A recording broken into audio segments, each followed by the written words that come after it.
Welcome to my manuscript speech. My name is Dan Sulpizio. This is my audience. And away we go.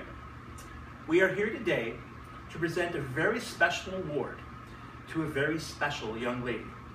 When we talk about accolades, there is no better feeling than being recognized for hard work and overcoming obstacles than receiving an award for academic excellence.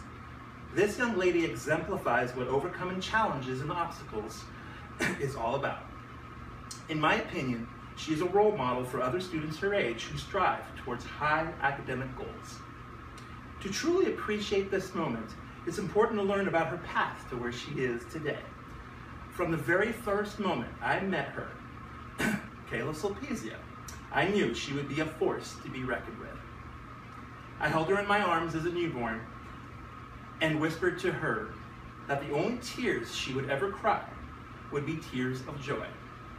I'm not sure that I've lived up to that promise, but I know that she has grown up.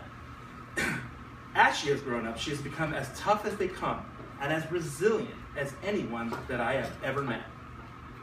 From an academic standpoint, she started out like many students do, at a very young age, enjoying the social aspects of school, but struggling to adjust to being in school every day and away from home.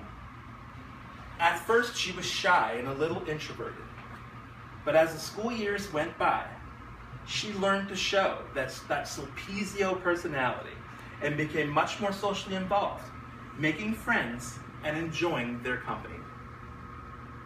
Her grades were pretty good in most subjects, and she worked hard to do her homework every day and made sure her assignments were handed in on time.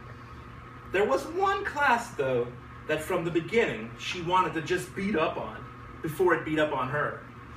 I will bet that you know that I'm talking about the wonderful and challenging math class. Up until middle school, math has been Kayla's nemesis. She spent hours trying to figure out how to calculate an average, or trying to figure out which formula to use to get to an answer. It wasn't for a lack of effort, though. She put in a lot of time and just battled through every homework assignment and every test. Let me tell you, it was a real battle from start to finish. Let's put it this way. She had to put up with her dad every evening as we sat at the table doing homework, hoping that I would just get a little more patient with her when she would become frustrated with a math problem. Piece of cake, I would tell Kayla at the table. I remember those beautiful brown eyes looking up towards the ceiling, wishing she could think of math the same way I did. I can tell you that it is no secret for people who know me that I am not the most patient person, nor am I the greatest teacher. For you see, math comes easy to me. It has always been my favorite subject. I couldn't fathom why somebody would have so much trouble trying to figure out something that came so easy to me. I can also say that to all of you teachers out there, including my own wife, I have grown to respect you as educators, and I respect all the effort you go through to teach our young students. Perhaps I have learned as much from helping Kayla as she has learned from me. Over the last couple of years, I have seen a change in the way Kayla thinks and treats her education. Her attitude towards it is very different. I have never have to remind her to do her homework, because when I ask her about it, her response to me is, "Dad, I already did it earlier today."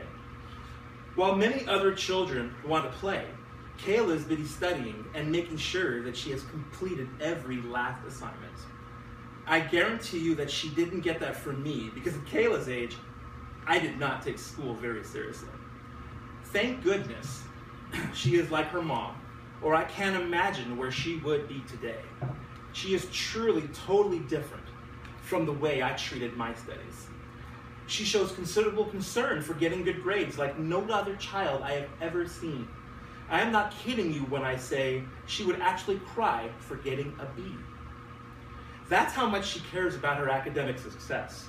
We live in an age where social media and staying connected rule preteens and teenagers' lives. How many 12-year-olds do you know put their academic success before their Instagram page? I can't even express to you how proud of her I am. I am so blessed to have her in my life. I appreciate everything she does and all the effort she puts forth to make sure her studies are her #1 priority. As she gets older, I just know that she will give more and more effort to ensure that she is the best student that she can be, because that's just the kind of person she is. It is truly incredible to be a father to a person like Kayla, who has the level of integrity and responsibility of an adult at such a young age. This past school year, she had to overcome a 2-week bout of pneumonia. Talk about an obstacle that a student does not expect to have to overcome.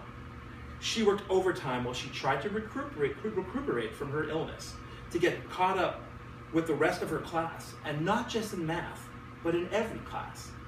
She never complained, never got upset. She just put her nose in her textbooks, and with very little help from her parents, was determined to work as hard and as long as she needed to get caught up by Christmas break. In the words of the famous Barbara Bush Bobcats here in Stone Oak, Texas, driven by determination, motivated to reach the goal, tenacious during competition, but always respectful, as our tradition of excellence continues. Success is our destiny, integrity above all. I introduce to you the winner of the Barbara Bush Middle School Exemplary Math Scholar for the 2014-2015 school year, Kayla Sulpizio.